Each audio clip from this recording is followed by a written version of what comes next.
off we go.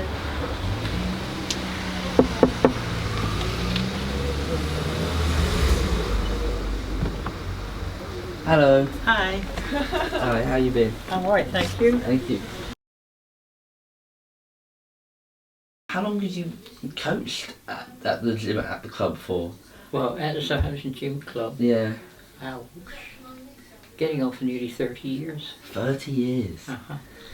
And in that period of time, you've seen the club, you know, change from like, you know, from one simple small gym into like what it's become today.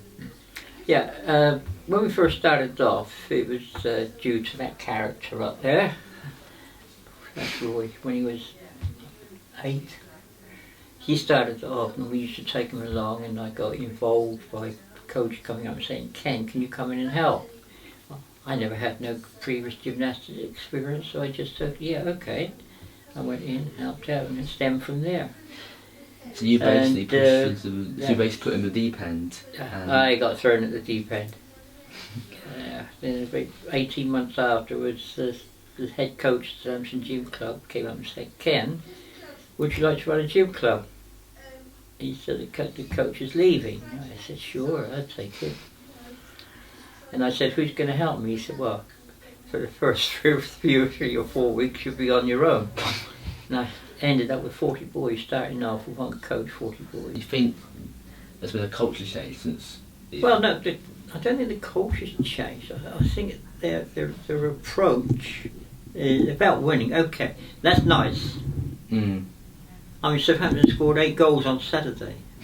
But my first response, if I'd have been the manager, my first response would be to, when I went back on the training, the next training day, turn around and say to them, "Right, you scored 8 goals, forget it. We're back now to square one. The times you won gold medals, the time Natalie and Laura and all that won gold medals, forget the winning of that gold medal. Eat it while you can. But now you're going to go right back to your bread and butter days again." Mm. That's how I looked at it. And if they won the next competition, still go back. You're back to square one. You're not top dog all the time. No. Because you'll be knocked off that top dog position. Don't get overconfident. That's the word. Overconfident. I think Ashton had that problem sometimes with overconfidence. Yeah, he was. He was very overconfident. He was very overconfident. He won gold medal and he expected to win the next one. As I say, everything I expected of you, you did. That's with all of you, not just you yourself.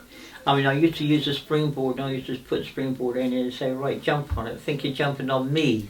And it worked, actually, you know. And jump on me. Bounce up off me. It worked. It worked because it was being made some fun of it. And I think that was the important thing. You've got to have fun in sport. Yeah, absolutely. If you cannot have fun in sport, forget it. Forget it. If it's a contact sport like boxing and all that sort of thing, forget it. Boxers, I know, they knock each other about, but I know that's not fun. But I mean, they've got to approach it with a bit of fun, have a bit of highlight. Yeah, absolutely. What would you say your best and worst moment at the club was?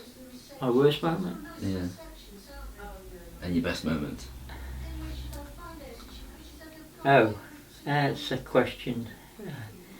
Worst moments, I can't think of any. Really? Honestly, I can't think of anything. So it's all... The only time I ever felt really down is when I actually left the club. When I left the mainstream gymnastics, I've got 2 beautiful trophies upstairs that from them. It was because we've been trying to find something. There was no clubs. They wouldn't let trying to find something for Tommy to do. We tried to get him into the Cubs, and they wouldn't let me in the Cubs. Swimming, we had to pay for like a 1-to-1. They wouldn't let me in the group.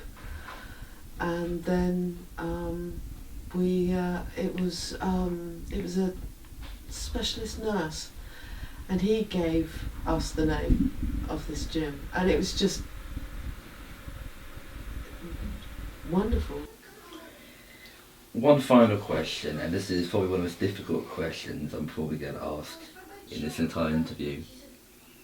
After you, for 30 years you've been there, do you have any regrets when you were there at the club? No regrets about being at the club. Oh, any regrets like when you were there, like if you could like, you know, Do anything differently. do anything differently, what would?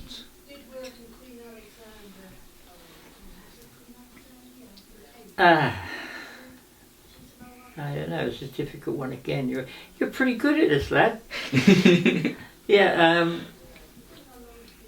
I would say the sad moment for me was leaving when they moved from Deanery To Redbridge. to Redbridge.